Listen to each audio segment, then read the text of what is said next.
मित्रांनो नमस्कार। मुख्यमंत्री युवा कार्य प्रशिक्षण योजनेसंबंधीचे अपडेट या व्हिडिओच्या माध्यमातून मी तुम्हाला देणार आहे, त्यामुळे व्हिडिओ शेवटपर्यंत पहा। मुख्यमंत्री युवा कार्य प्रशिक्षण योजनेतील प्रशिक्षणार्थ्यांच्या मनातील काही प्रश्न आज आपण या व्हिडिओच्या माध्यमातून घेणार आहोत।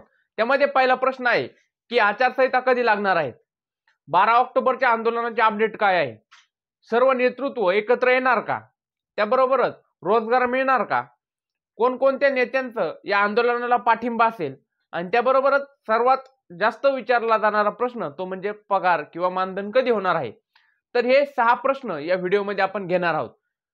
त्यामधील मुख्यमंत्री युवा कार्य प्रशिक्षण योजनेतील मुख्यमंत्री युवा कार्य प्रशिक्षण योजना सहाय्यक संघटना आणि सहाय्यक संघटनेचे कार्याध्यक्ष माननीय बालाजी पाटील चाकूरकर साहेब आणि त्यांच्या शिष्टमंडळाने काल मंत्रालयात वेगवेगळ्या खात्याचे मंत्री त्यांच्या भेटी घेतल्या। अनेक मंत्र्यांसोबत माननीय बालाजी पाटील चाकूरकर साहेब आणि शिष्टमंडळाच्या भेटी झाल्या।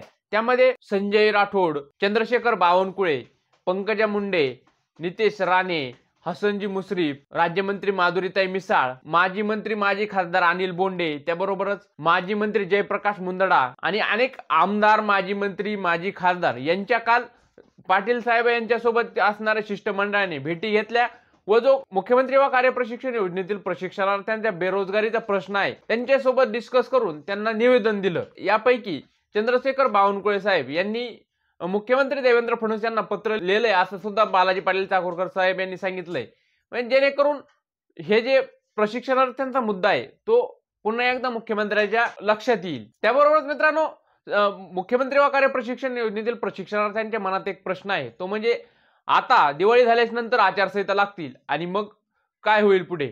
तर मित्रांनो दिवाळी झाल्याच्या नंतर 2 दिवसांनी आचारसंहिता लागणार आहेत अशा ज्या बातम्या आहेत त्यामध्ये सध्या काहीच तथ्य दिसत नाही। कारण दिवाळी झाल्याच्या नंतर आचारसंहिता लागण्याच्या पूर्वी महाराष्ट्र सरकारचं हिवाळी अधिवेशन होणार आहे आणि ही मुख्यमंत्री युवा कार्य प्रशिक्षण योजनेतील प्रशिक्षणार्थ्यांसाठी अत्यंत आनंदाची बातमी आहे।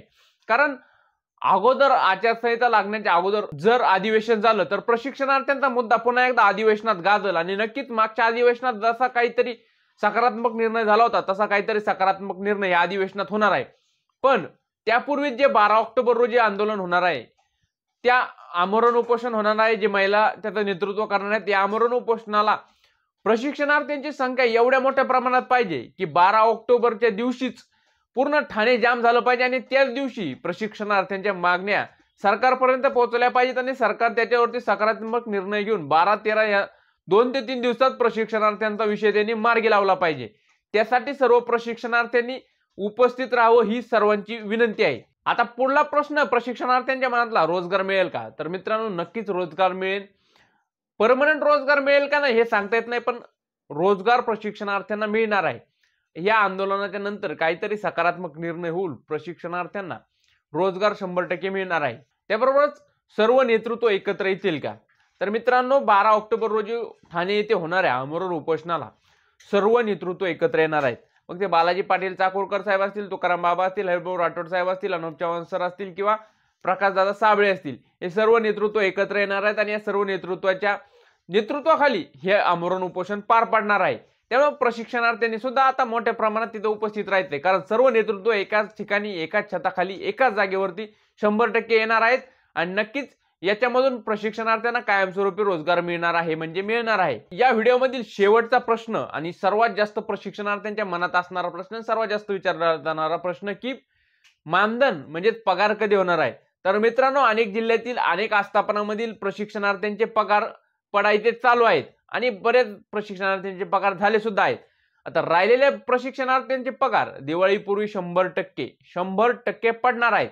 कारण परवा दिवशी सुद्धा बालाजी पाटील चाकूरकर साहेब तिथे गेले होते, तुकाराम बाबा यांनी मागच्या आठवड्यामध्ये तिथे जाऊन जे बेलापूर येथील आयुक्त कार्यालय तिथे भेट दिली। चाकूरकर साहेब वेळोवेळी तिथे जाऊन पार त्यांनी अधिकाऱ्यांसोबत त्यांची बाचाबाची सुद्धा झाली होती आणि याचाच फळ कुठेतरी मिळतंय। अनेक आस्थापनेतील प्रशिक्षणार्थ्यांचे पेमेंट झाले आहेत आणि ज्या आस्थापनेचे बाकी आहेत त्यांना हजेरी स्कॅनिंगसाठी मागितलेले आहेत, मस्टर स्कॅनिंगसाठी मागितलेले आहेत आणि त्यांचे सुद्धा दिवाळीपूर्वी 100 आणि 1% पेमेंट होणार आहेत। त्यामुळे प्रशिक्षणार्थ्यांची दिवाळी नक्कीच गोड होईल, त्यांनी टेन्शन घेण्याचं कोणतंही कारण नाही आणि त्यांना कायमस्वरूपी रोजगाराच्या दृष्टीने सुद्धा कोणतं तरी गोड बातमी दिवाळीपूर्वी मिळेल अशी सर्वांना अपेक्षा आहे आणि सर्व प्रशिक्षणार्थ्यांचा नेतृत्वावरती विश्वास असल्यामुळे नक्कीच काहीतरी आनंदाची बातमी दिवाळी पूर्वी मिळणार आहे आणि जरी दिवाळीपूर्वी मिळाली नाही तरी आचारसंहिता लागण्याच्या अगोदर जे महाराष्ट्र सरकारचं हिवाळी अधिवेशन होणार आहे,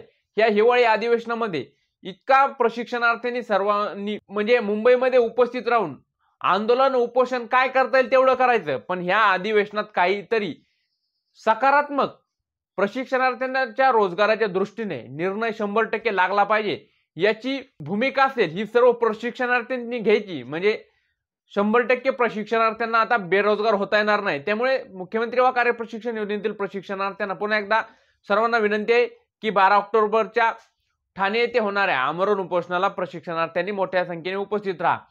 ही अपडेट हे प्रश्न या व्हिडिओच्या माध्यमातून मी तुमच्यापर्यंत पोहोचवले। व्हिडिओ आवडला असेल तर व्हिडिओला एक लाईक करा, म्हणजे जास्तीत जास्त प्रशिक्षणार्थ्यांपर्यंत हा व्हिडिओ रीच होईल। तुम्ही सुद्धा हा व्हिडिओ जास्तीत जास्त प्रशिक्षणार्थ्यांना शेअर करा आणि मला इंस्टाग्रामवरती फॉलो केलं नसेल तर निलेश बडे पेजला इंस्टाग्रामवरती सुद्धा फॉलो करा। भेटू नवीन अपडेटसह नवीन व्हिडिओमध्ये, तोपर्यंत धन्यवाद।